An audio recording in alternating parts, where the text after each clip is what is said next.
នេះបងទៅតែបានឆ្លៀតពេលមកកាត់ vlog ទៅលេងនៅប្រទេសកូរ៉េបងប្អូនទាំងគ្នាចាចេញពីពលានពោធិ៍ចន្ទង់យើងទៅចាពួកថ្ងៃនោះគេអត់ទាន់បិទពោធិ៍ចន្ទង់យើងទេអញ្ចឹងពេលដែលខ្ញុំបានទៅដល់ពលានខ្ញុំបានចូលទៅក្នុងឡោញដើម្បីញ៉ាំជាមួយនឹងអាហារសម្រន់ដើម្បីយើងមុននឹងឡើងយន្តហោះទៅគឺយើងបានញ៉ាំជាមួយនឹងអាហារកុំឲ្យយើងឃ្លានអីអញ្ចឹងណាចានេះគឺជាអាហារសម្រន់នៅក្នុងឡោញគេបងប្អូនទាំងគ្នាកុំឲ្យថាថតវីដេអូអត់បានកាត់ vlog អញ្ចឹងទៅស្ដាយអញ្ចឹងណាបងប្អូនចាគឺគេមាននំច្រើនណាយើងចង់ញ៉ាំនំអីញ៉ាំទៅចាអីក្នុងឡោញហ្នឹងដូចជា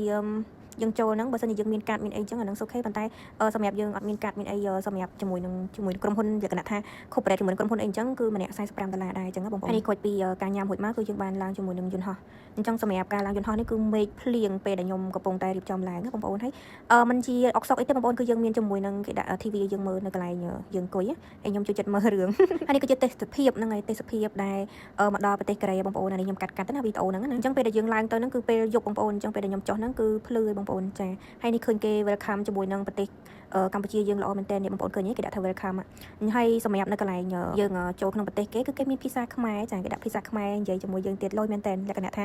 រំភើបដោយសារតែឃើញខាងប្រទេសកូរ៉េគេ welcome ស្វាគមន៍យើងបានល្អមែនតើហើយនេះគឺខ្ញុំដល់ hotel ដែលខ្ញុំស្នាក់នៅហើយនិយាយទៅគឺកាត់បងប្អូនទាំងគ្នាចាលក្ខណៈថាអូក្នុងមួយថ្ងៃដែលខ្ញុំចេញពីខ្មែររហូតមកដល់កូរ៉េហ្នឹងគឺធ្វើឲ្យខ្លាចចាគឺកាត់ទេបងប្អូនឃើញទេចាគឺកាត់ទៅដើររហូតបងប្អូនចានិយាយទៅគឺបកកែលុកលុយហ្មងហើយមកនេះគឺមកលក្ខណៈការងារដែរទេណាបងប្អូនមិនមែនមកលក្ខណៈដើរលេងផងទេចាដោយសារតែយើងត្រូវការមកជួប